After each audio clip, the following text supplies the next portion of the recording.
ఇయాల KCR sir Chevella meeting పెట్టిండుల్లా చాలా దినాల తర్వాత కారు గుర్తు పార్టీ నుంచి ఈ ఎలక్షన్లలో నిలబడే కాసాని జ్ఞానేశ్వర్ సార్ గురించి సార్ మీటింగ్ పెట్టిండంట. అగో చేవేళ్ల మీటింగ్లలో కేసీఆర్ సార్ మాట్లాడుతున్నాడు. చెలో ఓసారి చూసొద్దాం పాలి.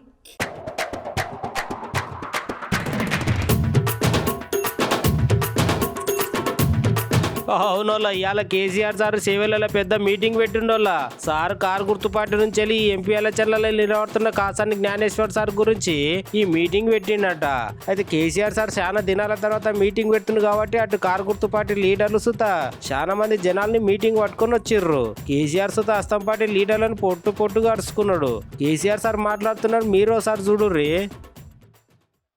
రాజకీయాలు వస్తుంటాయి పోతుంటాయి, ఎన్నికలు కూడా వస్తూ ఉంటాయి పోతూ ఉంటాయి. కానీ ప్రజానీకానికి రాష్ట్ర ప్రభుత్వం అంటే ఒక ధీమా, ఒక ధైర్యం, మా ప్రభుత్వం ఉంది మమ్మల్ని ఆదుకుంటుందనేటువంటి ఒక విశ్వాసం అనేది ఉండాలి.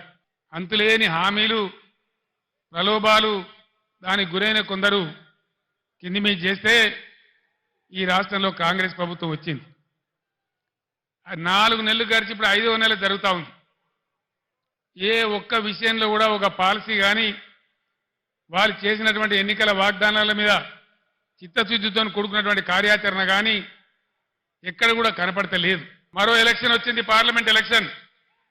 5 నెలలు గడిచినాయి కాంగ్రెస్ పార్టీ హామీ ఇచ్చి. మీ గ్రామాలకు, మీ మండలాలకు, మీ పట్టణాలకు వచ్చే కాంగ్రెస్ నాయకులను మీరు నిలదీయండి, అడగండి.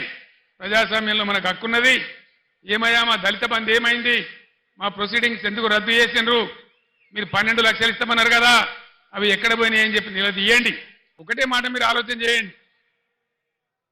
5 నెలల కింద అడ్డగోలు మాటలు మేము చెప్పినాం, అన్ని పంగనామాలు పెట్టినాం, ఏ పాలసీ సరిగా లేదు, ఉన్నవి కూడా ఊడగొడతా ఉన్నాం, కరెంటు చక్కగా ఇస్తలేం, రైతు బంధు కూడా చక్కగా ఇయ్యలే, పంటలు కొంటలేము, 500 బోనస్ ఇస్తలేము, అయినా కూడా మాకే ఓటేసిండ్రు.